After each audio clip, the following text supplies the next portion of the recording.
Meron po tayong tatak ng loob. Sinasabi po dito, pagalingin ninyo ang mga may sakit. Palayasin ninyo ang mga demonyo. Ang demonyo po, nasa sa atin na po. Ang sakit natin, nasa sa atin na po. At pag-asa, pag-ibig. Walang problema, basta nag-go na si Father at maayos niya. Hello! So, pauwi na tayo guys. Galing tayo sa ating mission. Wow! Mission!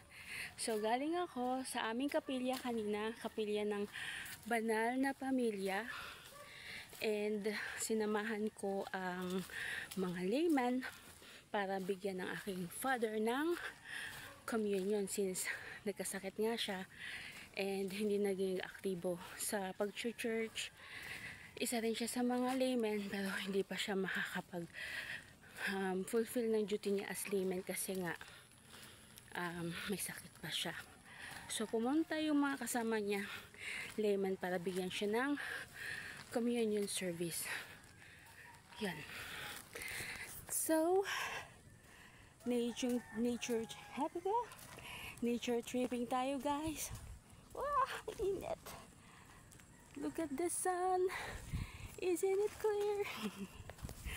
Okay. So, pauwi na ako guys. Pabalik na ako ng Cavite. Back to reality. Yo. Kanina medyo makulimlim, mainit.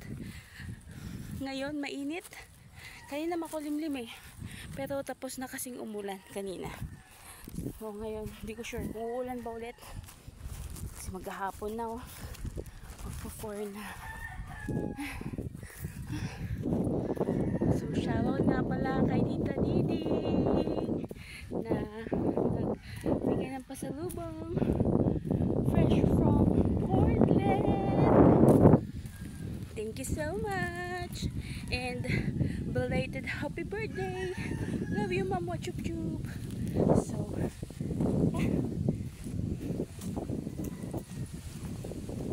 sarap ng hangin guys. Medyo kahit pa paano naiibsan ng pagod. Pagka ganito, ganun kaganda ang paligid. Diba?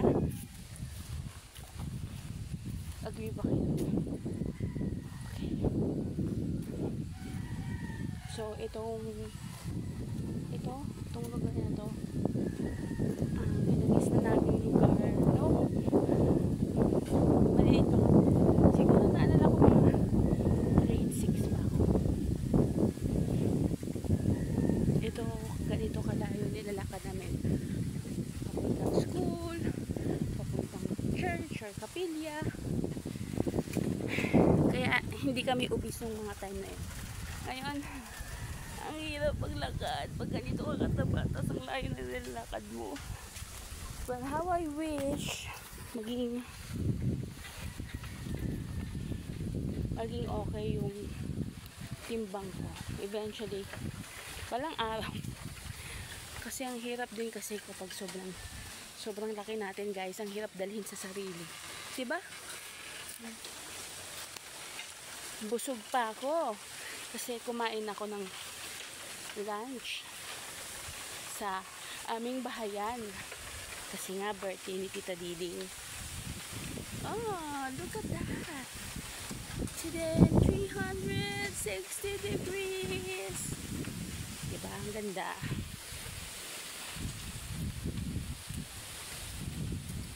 So yan. Again, welcome to my vlog. My name is Donay, aka Kasigilan, aka Donalyn. Aray ko, nadulas ako. Okay, masyado na akong maharot sa camera. So tingnan nyo yung nilalakaran ko guys, kung gaano siya kalubak. Tapos pag maulan, maputik din yan. Rough road talaga. Mahirapan ng mga sasakyan dito. Bihira lang yung mga matitibay na sasakyan. Yung pang bundok talaga.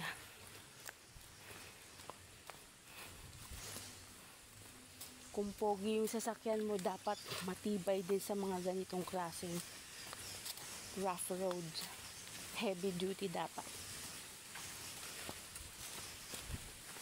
Okay? Ay. So nice, right? So guys, hanggang dito na lang ang aking vlog.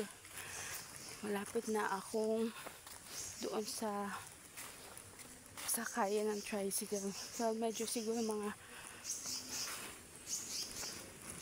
5 minutes na lakad pa.